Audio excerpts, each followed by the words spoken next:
అయిపోయిందా? అందరు పెట్టినట్టేనా? దాదాపుగా 86 రోజులు జైల్లో ఉండి ఈరోజు విడుదల కావడం జరిగింది. సాధారణంగా నేను నిన్ననే విడుదల కావాల్సి ఉంది. ఎందుకంటే సోమవారం నాడే ఉన్నత న్యాయస్థానం బెయిల్ మంజూరు చేయడం జరిగింది. సోమవారం మధ్యాహ్నానికల్లా హైకోర్టు మంజూరు చేసినటువంటి బెయిలు నెట్లో కూడా రావడం జరిగింది. సాధారణంగా ముందు రోజు హైకోర్టు బెయిల్ ఇస్తే తెల్లవారి ఆ బెయిల్ ఉత్తర్వులు రావడంలో హైకోర్టు నుంచి జాప్యం అయితే తప్ప లేకపోతే ఖచ్చితంగా బెయిల్ వచ్చి ఉండాలి. మరి కారణాలేమో నాకు తెలియదు, నేను జైల్లో ఉన్నాను కాబట్టి. నిన్న సాయంకాలం విడుదల వాయిదా పడింది.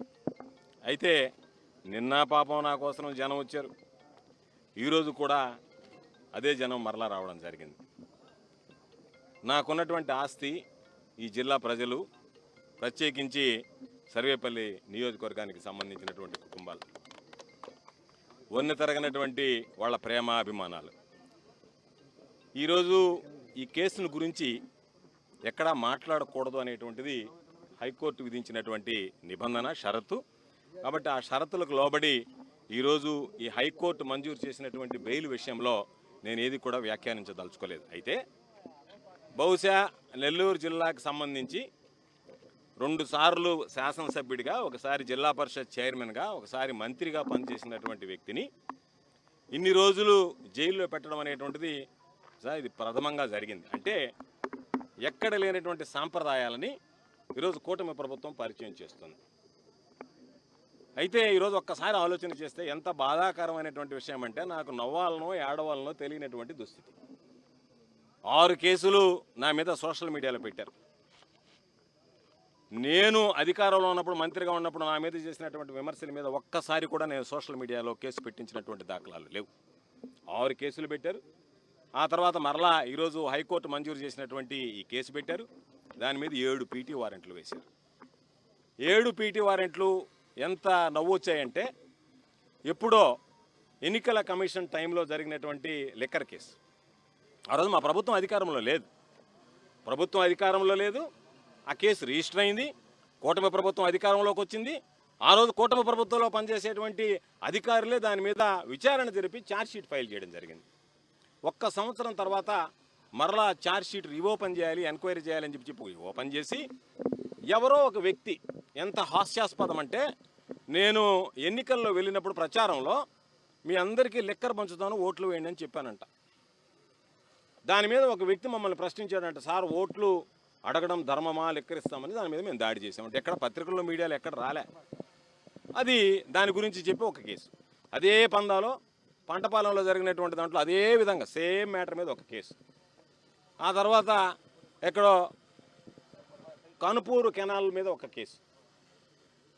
సర్వేపల్లి రిజర్వాయర్ మీద కేసు ఏందో తెలుసా? సర్వేపల్లి రిజర్వాయర్లో ఉండేటువంటి మట్టిని బాంబులు పెట్టి పేల్చామని. ఎక్కడ వినలే. మ్యాజిస్ట్రేట్ రిమాండ్ రిజెక్ట్ చేశాడు దాంట్లో. అంటే బాంబులు పెట్టి పేల్చారా, బాంబులు పెట్టి పేల్చినట్టుగా మీ కంప్లైంట్లో ఎక్కడ లేనటువంటి కంప్లైంట్ ఇక్కడ ఎట్లా వచ్చిందని చెప్పి మాట్లాడాడు. కాబట్టి రకరకాలైనటువంటి కేసులు, విచిత్రమైనటువంటి కేసులు పెట్టడం జరిగింది.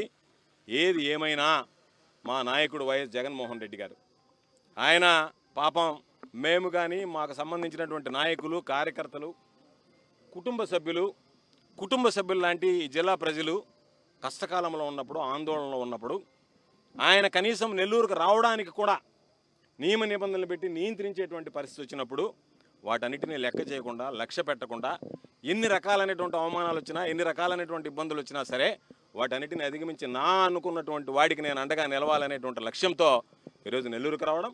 నాతో పాటు ఎన్నడూ జరగలేదు ఒక మాజీ మంత్రి ఇంటి మీద దాడి. ఇది దౌర్భాగ్యకరమైనటువంటి విషయం. అన్ని విషయాలు కూడా రాబోయే రోజుల్లో మాట్లాడదాం. ప్రసన్న ఇంటి మీద దాడి చేసి మరలా ఆయన మీదనే కేసు పెట్టి ఆయనకు సంబంధించినటువంటి వ్యక్తులు కూడా ఈరోజు జైలు పాలు చేయడం జరిగింది.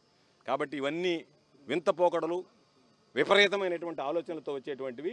కాబట్టి మరలా చెప్తున్నాం, ఈ జైళ్ళు, ఈ కేసులు, ఈ అరెస్టులు, ఇవి ఏవి కూడా మా లక్ష్య సాధనలో మేము అనుకున్నటువంటి దారిలో వెళ్ళేటువంటి దాంట్లో ఎక్కడా మాకు అడ్డంకులు కావు.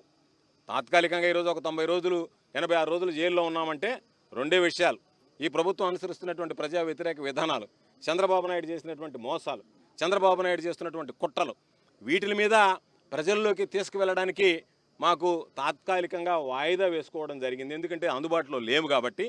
సోమిరెడ్డి కొడుకు సర్వేపల్లి నియోజకవర్గంలో దోపిడీకి అడ్డుకట్ట లేకుండా పోయింది. కాబట్టి వీటన్నిటి మీద కూడా భవిష్యత్తులో విచారణ జరుగుతుంది. ఎవరెవరు ఏమేం తప్పులు చేశారో బయటపడతాయి. ప్రజలకు సంబంధించినటువంటిది ఎవరు తిన్నా సరే కక్కించాల్సిందే. అందుకే నేను ఎక్కడా కూడా మరొకసారి మీ అందరికీ స్పష్టంగా చెప్పదలుచుకున్నాను, ఎక్కడా కూడా ఏ కోర్టులో కూడా జరిగినటువంటి అన్ని కేసుల్లో కూడా నేను తప్పు చేయలేదు, నాకు బెయిల్ ఇవ్వండి అని అడిగాను తప్ప నాకు ఆరోగ్యం బాగలేదు, ఇంకో కారణాలు ఉన్నాయి ఎక్కడా కూడా 8 కేసుల్లో ఎక్కడ ఒక్కదానిలో కూడా అడిగినటువంటి దాఖలాలు లేవు. కాబట్టి వీటన్నిటిని దృష్టిలో పెట్టుకుని తప్పనిసరిగా రాబోయేటువంటి రోజుల్లో వైఎస్ఆర్ కాంగ్రెస్ పార్టీ బలోపేతం కోసం, ప్రభుత్వం అనుసరిస్తున్నటువంటి ప్రజా వ్యతిరేక విధానాలని ఎండగట్టడం కోసం, ఏదైతే గతంలో కూటమి ప్రభుత్వం మీద ఏదైతే విమర్శలు చేశామో, వాస్తవాల గురించి మాట్లాడామో, ప్రజలకు జరుగుతున్నటువంటి అన్యాయాల గురించి మాట్లాడామో వాటిని కొనసాగిస్తాం. మా పంతా కొనసాగుతుంది. సర్వేపల్లి నియోజకవర్గ దోపిడీ మీద అడ్డుకట్ట వేసేటువంటి ప్రయత్నం చేస్తాం. కాబట్టి ఎక్కడ కూడా అలుపెరగినటువంటి పోరాటం చేస్తాం తప్ప ఏదో కేసులు పెడితే మరలా భయపడి గమ్మైపోతామేమో, మరలా కొత్త కేసులు పెడతారేమో అనేటువంటి ఆలోచన లేదు. నేను అనుకున్నా నిన్న నాది వాయిదా పడింది అంటే బహుశా మరలా కొత్త కేసు ఏదన్నా సృష్టించడానికి మరలా ఏదన్నా ప్రయత్నం జరిగిందేమో, అందులో భాగంగా బెయిల్ వచ్చింది కాబట్టి మరలా ఏదన్నా ఒక ఎఫ్ఐఆర్ కట్టిపోతానే పీటీ వారెంట్ ఎత్తుకొని వస్తారేమో అని చెప్పి అధికారులు వచ్చి సార్ మీరు విడుదలయ్యారన్నంత వరకు నేను రెడీ కూడా కాలేదు, గమ్ముగా కూర్చొని ఏమైనా కేసు వచ్చిందేమో లేదు చూద్దామని చెప్పాను. అధికారులు చెప్పారు సార్ మీకు టైం అయింది, రిలీజ్ అయ్యవచ్చు, రిలీజ్ అయ్యే టైం అయిందన్న తర్వాత బయలుదేరి వచ్చాను. కాబట్టి వాటికి ఏం భయపడేటువంటి పరిస్థితి ఉండదు. మానసికంగా సిద్ధంగా ఉన్నాను, ఆరోగ్యంగా ఉన్నాను, ధైర్యంగా పోరాడతాను తప్ప ఎక్కడ కూడా మరొకటి చేసేటువంటి వెనకడిగేసేటువంటి ఉండదు. ఏదేమైనా కష్టకాలంలో మాతో ఉన్నటువంటి మా నియోజకవర్గాల ఇన్ఛార్జీలు కానీ, ఉన్నటువంటి స్థానికంగా ఉండేటువంటి మా ప్రజాప్రతినిధులు కానీ, మరీ ముఖ్యంగా ప్రజలు, వైఎస్ఆర్ కాంగ్రెస్ పార్టీ నాయకులు, కార్యకర్తలు వీళ్ళందరూ కూడా బాధేసింది. ఎందుకంటే అరెస్ట్ అయిన రోజు ఒక్క కుటుంబం చాలామంది చెప్పారు పాపం, అయ్యా మేము భోజనం చేయలేకపోయామని చెప్పి బాధపడ్డారు. కాబట్టి వాటన్నిటినీ కూడా ఈరోజు అధిగమించి ఈరోజు నేను బయటకు వచ్చా. తప్పనిసరిగా నన్ను నేను కాపాడుకోవడంతో పాటు మాకున్నటువంటి కార్యకర్తలను కూడా ఎన్నిసార్లు జైలుకి పంపించినా సరే పాపం జైలు చూస్తే అందరూ వైఎస్ఆర్ కాంగ్రెస్ పార్టీ వాళ్ళు అంటున్నారు పాపం, అయ్యా వచ్చేదాకా భయం వేసింది, వచ్చిన తర్వాత ఏం ఇబ్బంది లేదు, మా వాళ్ళకు కూడా పోయి చెప్తాం ధైర్యంగా పోరాడండి రా నాయనా, దేనికైనా సరే సిద్ధంగా ఉండండి, జైలుకి లెక్క చేయబాకండి, జైలు అనేటువంటివి లెక్కే లేదనేటువంటి మాట మాట్లాడతాం. కాబట్టి మేము వీటిని లెక్క చేసేటువంటి పరిస్థితి ఉండదని చెప్పారు. చంద్రబాబు పుణ్యాన వైఎస్ఆర్ కాంగ్రెస్ పార్టీలకి మనోధైర్యం కలిగించేటువంటి పరిస్థితి ఏర్పడింది. కాబట్టి తప్పనిసరిగా ఇదే పందాలో కొనసాగుతాం. ప్రభుత్వ వ్యతిరేక విధానాలని ప్రజల్లోకి తీసుకువెళ్తాం. ఖచ్చితంగా ఈ నియోజకవర్గంలో జరుగుతున్నటువంటి సోమిరెడ్డి కొడుకుల దోపిడీని అడ్డుకుంటాం. అంతే తప్ప ఎక్కడా కూడా మడమ తిప్పినటువంటి అలుపెరగినటువంటి పోరాటం చేస్తానని చెప్పి ఈ సందర్భంగా మీడియా మిత్రులందరికీ తెలియజేస్తే మీతో కూడా గ్యాప్ వచ్చింది. సాధారణంగా మాట్లాడేటువంటి ఫ్రీక్వెంట్గా కాబట్టి మిమ్మల్ని చూసినా కూడా చాలా సంతోషంగా ఉంది. మీడియాని చూసినా కూడా రోజు దాదాపుగా వారానికో 2 సార్లు 3 సార్లు చూసేటువంటి వాడిని 3-4 నెలలుగా చూడలేకపోయాను. కాబట్టి తప్పనిసరిగా మరొకసారి ఈరోజు నా విడుదల సందర్భంగా విచ్చేసినటువంటి ప్రతి ఒక్కరికి, స్థానికంగా ఉన్నటువంటి మా శాసనమండలి సభ్యులు, జిల్లా పరిషత్ చైర్పర్సన్ గారు, నియోజకవర్గాలకు సంబంధించినటువంటి ఇన్ఛార్జీలు, మాజీ శాసనసభ్యులు అందరూ, నేను లేనటువంటి లోటు తీర్చినటువంటి నా బిడ్డ అందరికీ పేరు పేరున హృదయపూర్వకమైనటువంటి ధన్యవాదాలు తెలియజేస్తున్నాను. ఉంది జిల్లాలో ఉండకూడదనేటువంటిది నన్ను శాశ్వతంగా జిల్లాలో ఉండకూడదని లేదు. జిల్లాలో ఉండకూడదన్న షరత్ ఏంటంటే ఛార్జ్ షీట్ ఫైల్ చేసినంత వరకు ఎస్టీలని భయపెడతారు అనేటువంటి దాని మీద జిల్లాలో ఉండవద్దు అని చెప్పి హైకోర్టు ఆర్డర్ ఇచ్చింది. దాన్ని జిల్లాలో హైకోర్టు ఛార్జ్ షీట్ విచారణ పూర్తి ఛార్జ్ షీట్ ఫైల్ అయిన దాకా జిల్లా సరిహద్దులు బయట ఉండడం జరుగుతుంది. ఎక్కడి నుంచైనా, బయట నుంచైనా కొనసాగద్ది, ఇక్కడి నుంచైనా కొనసాగద్ది, సోషల్ మీడియాలో కొనసాగద్ది, అన్ని రకాల కొనసాగద్ది. నేను జైల్లో ఉంటే తప్ప జైలు బయట ఉంటే పోరాటమే.